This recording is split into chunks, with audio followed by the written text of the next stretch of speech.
नमस्कार, मैं हूं शशि तुषार शर्मा। आज तक के पंजाब स्पेशल बुलेटिन में यूके, यूएस और कनाडा समेत सभी अंतर्राष्ट्रीय दर्शकों का स्वागत है। आज हम आपको दिखाएंगे पंजाब में कैसे कहर बरपा रहा है कोहरा, पंजाब में इंडिया गठबंधन को लेकर कंफ्यूजन क्यों बना हुआ है अभी भी, और अमृतसर के गोल्डन टेम्पल में कैसे बनाया गया गुरु गोबिंद सिंह जी का प्रकाश पर्व। इस बुलेटिन में हर बड़ी और अहम खबर होगी, लेकिन सबसे पहले आप देख लीजिए सुर्खियां। पंजाब में प्रचंड ठंड और कोहरे से लोगों का बुरा हाल है। कोहरे की वजह से विजिबिलिटी बेहद कम है और इसी वजह से जगह जगह सड़क हादसे भी हो रहे हैं। होशियारपुर में पुलिस की बस हादसा का शिकार हुई है, वहीं जिसमें 3 पुलिसकर्मियों की मौत की खबर है, तो फाजिल्का में एक साथ कई वाहन आपस में ही टकरा गए।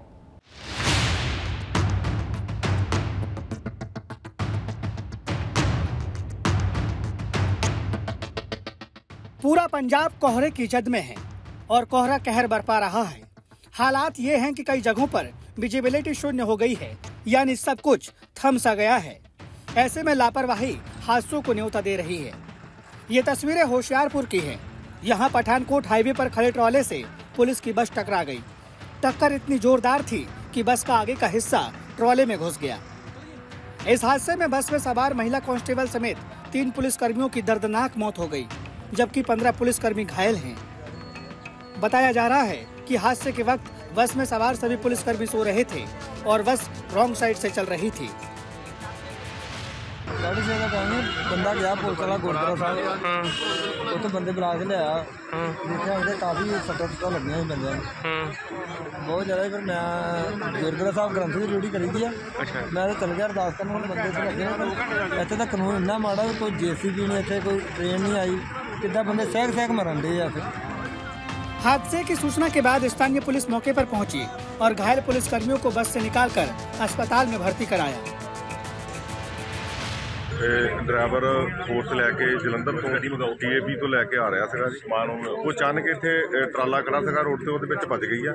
ਉਹ ਵੱਜਣ ਕਾਰਨ ਜਿਹੜੇ ਹੈਗੇ ਡਰਾਈਵਰ ਦੀ ਡੈਥ ਹੋ ਗਈ ਆ, ਇੱਕ ਨਾਲ ਲੇਡੀ ਕਾਂਸਟੇਬਲ ਸੀ ਉਹਦੀ ਡੈਥ ਹੋਈ ਆ ਜੀ, ਇੱਕ ਮੁਲਾਜ਼ਮ ਹੋਰ ਆ ਜਿਹਦੀ ਡੈਥ ਹੋਈ ਆ, ਤੇ 3-4 ਮੁਲਾਜ਼ਮ ਇੰਜਰਡ ਹੋਏ ਆ ਜੀ। ਉਹਨਾਂ ਨੂੰ ਫਸਟ ਏਡ ਦੇ ਕੇ ਹਸਪੀਟਲ ਭੇਜਿਆ ਜੀ। ਉੱਥੋਂ ਕੁਛ ਰੈਫਰ ਕੀਤੇ 2 ਜੀ ਜਲੰਧਰ ਨੂੰ, ਤੇ ਬਾਕੀ DSP ਸਾਹਿਬ ਆ ਸਾਡੇ ਵਿੱਚ ਸਭ ਮੌਕੇ ਤੇ ਜੀ, ਉੱਥੇ ਉਹ ਕਰ ਰਹੇ ਆ ਜੀ। फाजिल्का में भी कोहरे का कहर देखने को मिला। यहाँ फ्लाईओवर पर एक ट्रक ने दूसरे ट्रक में टक्कर मार दी, जिसके बाद कई वाहन आपस में टकरा गए। खड़े सी भाई ट्रैफिक सी अगे जाम ही पिछे खड़े सी, आ भाई साहब आए ने पिछे ठोकी गड्डी इन्हां ने लेके। अच्छा, गड्डी दा नुकसान ਤੁਹਾਡੇ ਸਾਹਮਣੇ ਰੱਖੀ। ਕਿਹੜੀ ਗੱਡੀ ਕਿਹੜੀ ਹੈ ਤੁਹਾਡੀ? ਰਿਟਸ ਗੱਡੀ ਹੈ ਜੀ। ਅੱਛਾ, ਜਿਹੜੀ ਵੱਜੀ ਉਹ ਕਿਹੜੀ ਹੈ? ਇਹ ਫੋਰਡ ਫਿਗੋ ਜੀ। ਪਿੱਛੋਂ ਤਕਰੀਬਨ 70-80 ਸਪੀਡ ਤੇ ਗੱਡੀ ਹੋਏਗੀ, ਤੇਜ਼ ਉਹਨੇ ਲਾ ਕੇ ਪਿੱਛੇ ਮਾਰਿਆ। ਉੱਥੋਂ ਦੀ ਆ ਵੀ 30 ਫੁੱਟ ਤੇ ਆ ਕੇ ਰਿਕਸ਼ਾ ਪਈ ਆ ਗਏ, ਨਾਲੇ ਉਹਦੇ ਟਾਇਰ ਪਾੜ ਗਿਆ, ਮੁੰਡੇ ਦਾ ਸੱਟਾਂ ਵੱਜੀਆਂ ਬਹੁਤ ਜ਼ਿਆਦਾ। ਸਰਕਾਰੀ ਹਸਪਤਾਲ ਲੈ ਗਏ ਸੰਦੀਪ ਨੂੰ। ਅੱਛਾ, ਕੀ ਕੌਣ ਸੀ ਮੁੰਡਾ, ਕੀ ਕੰਮ करता है? अपना सप्लाई मैन है जी, गैस का काम करता है। कोहरे ने रफ्तार पर पूरी तरह ब्रेक लगा रखा है। कोहरे की वजह से दिक्कत सिर्फ सड़कों पर चलने वालों को नहीं हो रही है, बल्कि इसका असर रेल और हवाई सफर पर भी पड़ रहा है। ज्यादातर ट्रेनें और फ्लाइट लेट हैं या फिर कैंसिल हो रही है। हर जगह पर कोहरे का कहर दिखाई दे रहा है, कोहरे का असर दिखाई दे रहा है। चंडीगढ़ इंटरनेशनल एयरपोर्ट पर मौजूद हैं, यहाँ पर यात्री लगातार आ रहे हैं, लेकिन जिस तरीके से मौसम बना हुआ है, अगर कोहरे की विजिबिलिटी देखें तो कोहरे की वजह से विजिबिलिटी महज कुछ मीटर की है। अगर पंजाब की बात करें तो कई जगह पर 0 विजिबिलिटी है। तो जिस तरीके से यात्री आ रहे हैं और कोहरा लगातार बढ़ता जा रहा है, इसका असर विमानों के आवागमन पर भी पड़ता है और कई बार यात्री परेशान होते हैं। लेकिन फिलहाल की अगर बात करें तो पंजाब के लिए घने कोहरे का मौसम विभाग ने रेड अलर्ट जारी किया है। लिहाजा अगर आप घर पर भी रहें या घर से बाहर भी निकलें तो सावधान रहें, सुरक्षित रहें। पंजाब और हरियाणा में मौसम विभाग ने ठंड का रेड अलर्ट जारी किया है। नवा शहर में तो तापमान 0 से भी नीचे यानी माइनस में चला गया है और फिलहाल इस कड़ाके की ठंड और कोहरे से राहत मिलने के आसार नहीं है। पंजाब रीजन की अगर बात करें तो घने कोहरे को देखते हुए रेड अलर्ट जारी किया गया है और अमूमन यही हालात हरियाणा के भी हैं। पंजाब के नवा शहर में लोवेस्ट टेम्परेचर -0.4 डिग्री नोट किया गया है, यानी कि पंजाब का टेम्परेचर 0 से भी नीचे जाता जा रहा है, जिसकी वजह से कड़ाके की ठंड और घना कोहरा लोगों को परेशान कर रहा है। मौसम विभाग का ये कहना है कि अगले 5 दिनों तक कोई बारिश के आसार नहीं है, लिहाजा कड़ाके की ठंड और घना कोहरा लोगों को परेशान करता रहेगा। सड़क मार्ग पर लोगों को खासी दिक्कतें आ रही हैं। मौसम विभाग की माने तो कड़ाके की ठंड और कोहरे से राहत के लिए लोगों को अभी और इंतजार करना पड़ेगा।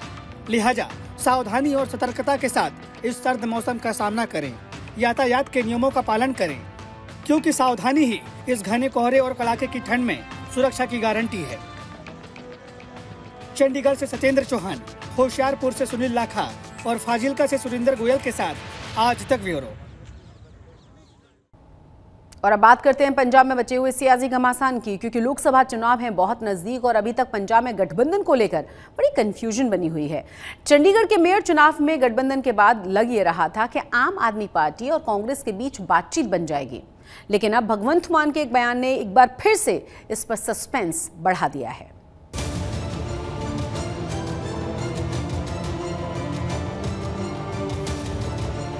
इंडिया अलायंस में इतना कंफ्यूजन क्यों है? मंगलवार को आम आदमी पार्टी और कांग्रेस ऐलान करती है कि चंडीगढ़ मेयर चुनाव मिलकर लड़ेंगे। कांग्रेस और आप में सब कुछ ठीक है, सीट शेयरिंग का पहला टेस्ट चंडीगढ़ मेयर चुनाव में हो जाएगा। सरल शब्दों में समझे तो दावा यही है कि विपक्षी गठबंधन एकजुट है, लेकिन ये कैसी एकजुटता है? मंगलवार को मेयर चुनाव में साथ लड़ने का ऐलान होता है और बुधवार को पंजाब के मुख्यमंत्री लोकसभा की सभी सीटों पर अपनी पार्टी के उम्मीदवारों का दावा ठोक देते हैं। पूरे देश का पंजाब बनेगा हीरो। इस बार लोकसभा में आम आदमी पार्टी पंजाब में 13-0, 13 की 13 जीतेंगे जी। इस बार लोकसभा में आम आदमी पार्टी पंजाब में 13-0, 13 की 13 जीतेंगे। ये दावा आज का है, लेकिन एक दिन पहले आम आदमी पार्टी ने दावा क्या किया था वो भी गौर से सुनिए। साथ आकर चुनाव लड़ने का जो संकल्प है वो और मजबूत हुआ। मेरा अपना ये मानना है कि ये दो पार्टियां साथ आती हैं तो भाजपा के लिए एक और एक 2 नहीं, 1 और 1 11 का जो हमारी ताकत है वो 1 और 1 11 हो जाएगी। उसका सामना भाजपा को करना पड़ेगा। मेयर आम आदमी पार्टी का और 2 डिप्टी मेयर सीनियर और डिप्टी मेयर वो कांग्रेस के। बड़ी बात यह है कि सीट शेयरिंग की अहम बैठक से पहले पंजाब के मुख्यमंत्री भगवंत मान की भविष्यवाणी यही है कि पंजाब की सभी सीटों पर आम आदमी पार्टी के उम्मीदवारों की जीत होगी। मतलब सीट शेयरिंग को लेकर पेच फंसा हुआ है, जैसा इशारा राहुल गांधी भी कर चुके हैं। बहुत कॉन्फिडेंस है कि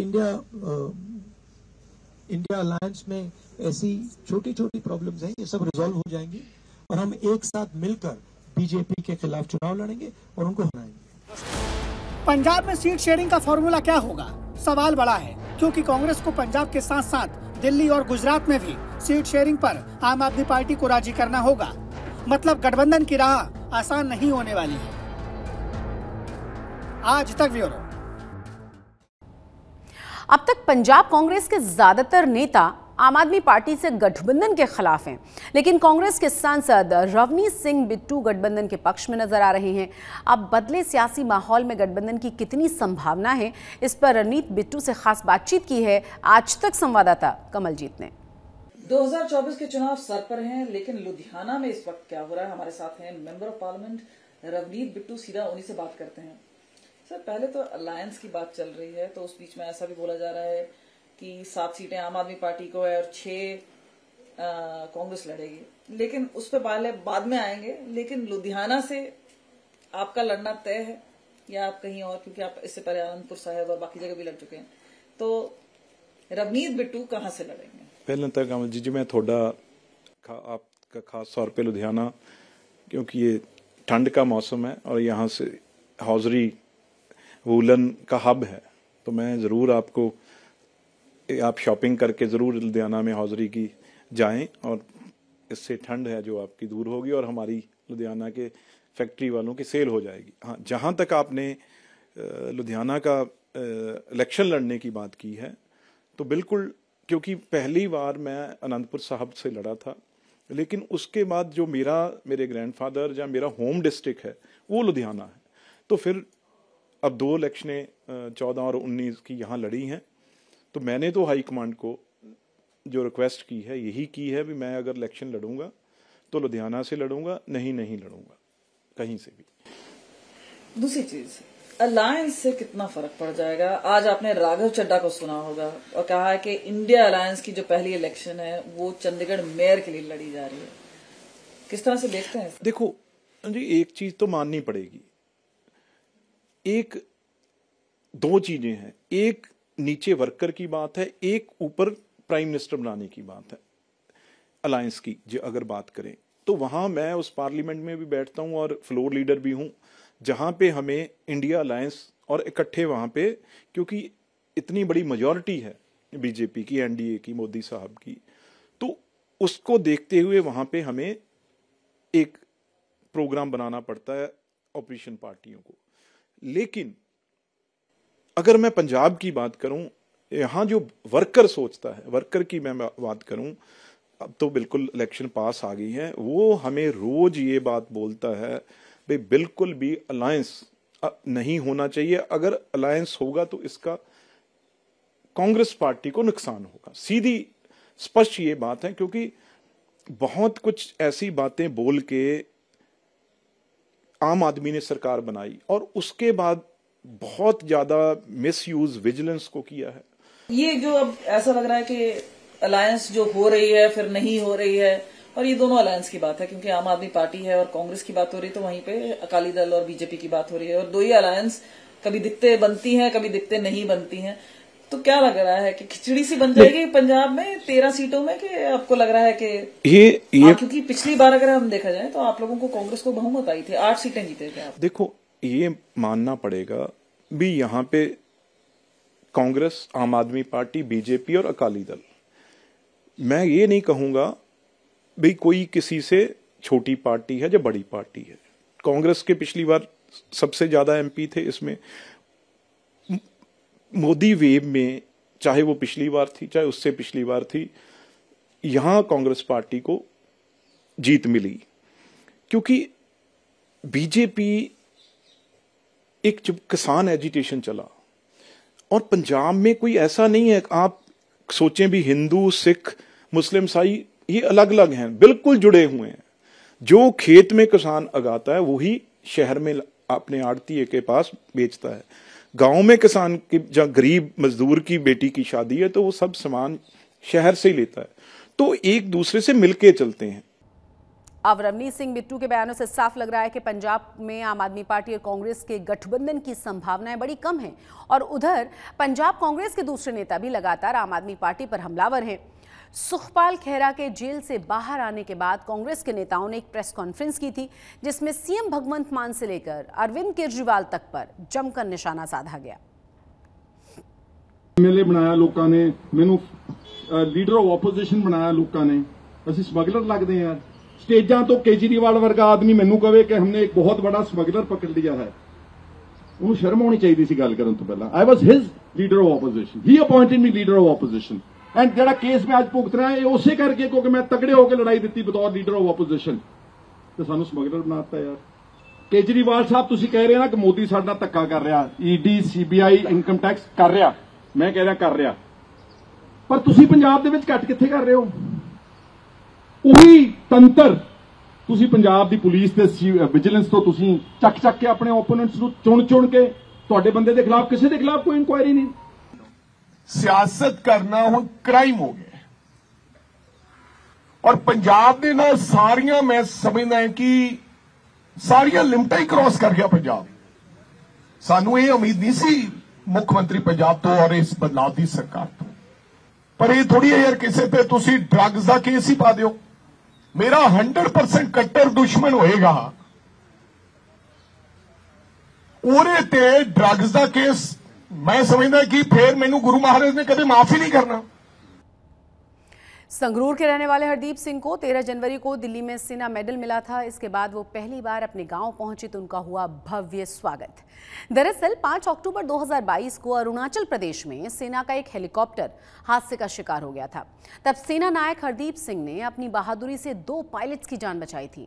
अब हरदीप सिंह संगरूर पहुंचे हैं तो फूलमालाओं से उनका शानदार स्वागत हुआ है और पंजाब सरकार में मंत्री हरपाल चीमा ने भी उन्हें बधाई दी है। सारे मेरे वालों ते मेरे परिवार वालों सारे पिंड वासियों का तहे दिलों धन्नवाद करदा जो भी पहुंचे इत्थे। हाँ जी, बहुत खुशी हुई। हो गया जी तुहानू जॉब ते गया? मैनू 14 साल हो गए। ਬਹੁਤ ਹੀ ਸ਼ਾਨਦਾਰ ਸੇਵਾਵਾਂ ਨਿਭਾਈਆਂ ਨੇਗੀਆਂ। ਉਹਨਾਂ ਨੂੰ ਸੈਨਾ ਬਸਿਸ ਮੈਡਲ ਦੇ ਨਾਲ ਜਿਹੜਾ ਸਨਮਾਨਿਤ ਕੀਤਾ ਗਿਆ, ਬਹੁਤ ਮਾਣ ਵਾਲੀ ਗੱਲ ਆ।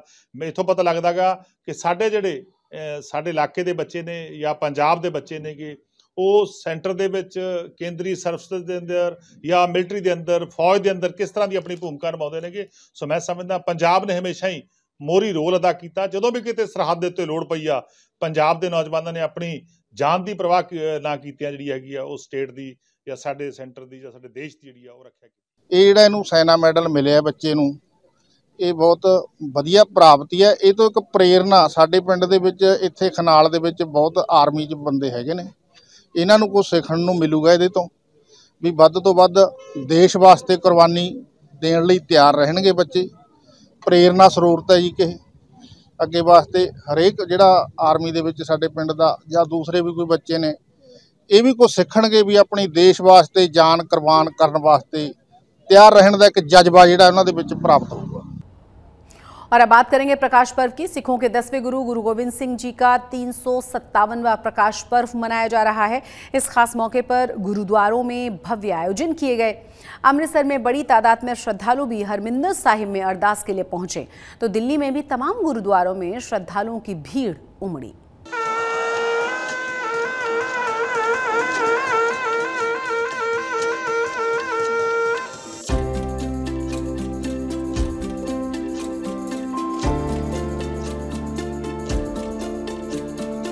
रोशनी से जगमगाए गुरुद्वारे,